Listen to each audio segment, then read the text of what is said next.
Assalamualaikum warahmatullahi wabarakatuh. Kami dari kelompok 3 akan mempresentasikan tentang bukti audit.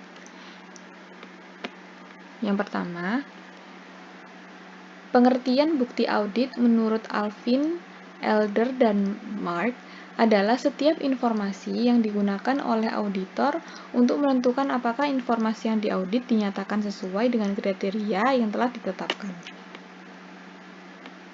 Selanjutnya, keputusan bahan bukti audit. Keputusan auditor mengenai bukti pendukung audit dapat dipisahkan menjadi 4 golongan, yaitu sebagai berikut. 1. Prosedur audit mana yang akan digunakan. Prosedur audit adalah petunjuk terinci mengenai pengumpulan jenis bukti audit tertentu yang harus diperoleh pada suatu saat selama proses audit. Contoh perhitungan fisik persediaan yang dikumpulkan dengan prosedur audit. 2. Jumlah sampel yang akan dipilih untuk suatu prosedur tertentu. Selama prosedur audit dipilih, adalah mungkin bagi auditor untuk mengubah ukuran sampel dari suatu sampai seluruh bagian populasi yang sedang diuji. Dalam prosedur audit, misalkan terdapat 6.000 cek yang akan tercatat dalam jumlah pengeluaran kas. Auditor dapat memilih ukuran sampel sebanyak 200 untuk dibandingkan dengan jurnal pengeluaran kas. Kemudian, auditor harus membuat keputusan tentang berapa banyak item yang harus diuji untuk setiap prosedur audit. Nah, sekarang saya akan melanjutkannya. Nomor 3. Item transaksi mana yang akan dipilih dari keseluruhan data atau populasi. Sesudah ukuran sampel ditentukan untuk suatu prosedur audit tertentu, maka masih perlu diputuskan item-item tertentu yang harus diperiksa. Selanjutnya nomor 4. Kapan prosedur-prosedur itu akan dilaksanakan? Pengaturan waktu prosedur audit dapat berkisar dari awal periode akuntan yang panjang sampai dengan periode itu berakhir.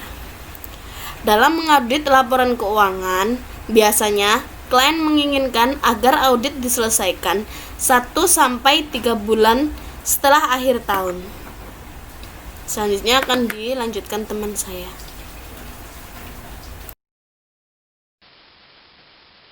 Keandalan bukti audit yang menyimpulkan. Standar ketiga kerja lapangan masyarakat bahwa auditor harus mengumpulkan bukti yang kompeten untuk mendukung pendapat yang dikeluarkan. Karena hakikatnya bukti audit dan pertimbangan biaya pelaksanaan audit itu sendiri tidak memungkinkan bagi auditor untuk yakin 100% bahwa pendapat yang dikeluarkannya adalah benar. Namun, seorang auditor harus memiliki pendirian bahwasanya pendapatnya adalah benar tanpa ada keraguan-raguan sedikit pun. Dengan menggabungkan seluruh bukti audit secara keseluruhan, auditor dapat memutuskan untuk mengeluarkan laporan audit jika sudah tidak ada lagi keraguan di pihaknya.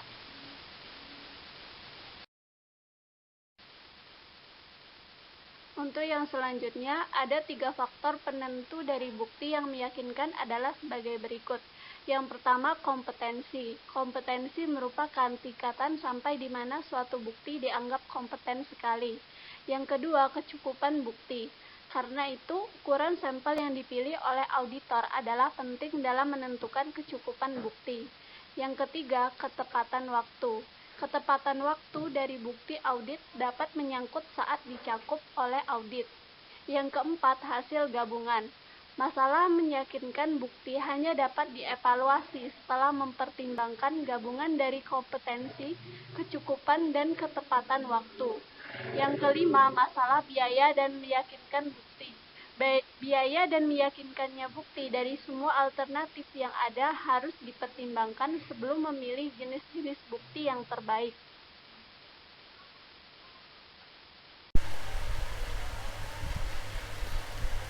Selanjutnya yaitu tujuan bukti audit.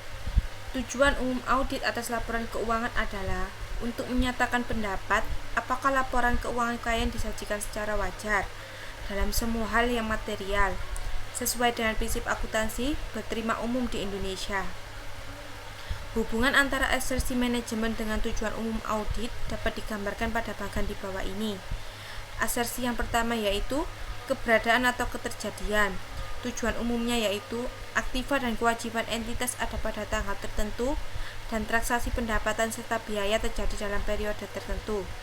Kedua yaitu kelengkapan. Tujuannya, semua transaksi dan akun yang seharusnya telah disajikan dalam laporan keuangan. Ketiga, hak dan kewajiban. Aktiva adalah hak entitas dan untung adalah kewajiban entitas pada tanggal tertentu. Penilaian dan alokasi. Komponen aktiva, kewajiban, pendapatan, dan biaya telah disajikan dalam laporan keuangan pada jumlah yang semestinya. Dan yang terakhir adalah penyajian dan pengungkapan. Komponen tertentu laporan keuangan telah digolongkan, digambarkan, dan diuntungkan secara semestinya.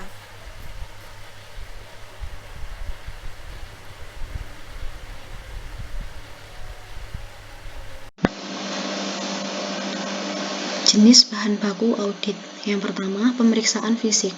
Pemeriksaan fisik adalah pemeriksaan atau perhitungan oleh dihubungkan dengan persediaan dan kas, tetapi dapat juga ditetapkan dalam verifikasi surat-surat berharga, wesel tagih, dan aktiva tetap berwujud. Yang kedua, konfirmasi. Konfirmasi adalah penerimaan jawaban tertulis dari pihak ketiga yang independen, yang menguji ketetapan informasi yang diminta auditor. Yang ketiga, dokumentasi. Dokumentasi adalah pemeriksaan auditor atas dokumen-dokumen dan catatan-catatan klien untuk melengkapi atau membuktikan informasi yang dicantumkan atau harus dicantumkan dalam laporan keuangan. Yang keempat, observasi. Observasi adalah penggunaan indera untuk menilai kegiatan-kegiatan tertentu. Selama proses audit berjalan, terdapat banyak kesempatan untuk menggunakan penglihatan, pendengaran, perasaan, dan penciuman untuk menilai berbagai macam hal. Yang kelima, pertanyaan terhadap klien. Pertanyaan adalah usaha untuk memperoleh informasi tertulis atau lisan dari klien sebagai jawaban atas pertanyaan auditor. Yang keenam, ketetapan mekanis. Pengujian ketetapan mekanis menyangkut penelitian kembali terhadap sampel perhitungan dan pemindahan informasi yang dibuat oleh klien selama periode yang diaudit. Yang terakhir, prosedur analitis. Prosedur analitis menggunakan berbagai perbandingan dan hubungan untuk menentukan apakah saldo-saldo perkiraan tampak wajar. Perhitungan auditor sendiri umumnya merupakan informasi yang dipakai untuk prosedur analitis. Prosedur analitis harus dilaksanakan pada tahap awal audit untuk membantu memutuskan perkiraan-perkiraan mana yang tidak membutuhkan verifikasi lanjut.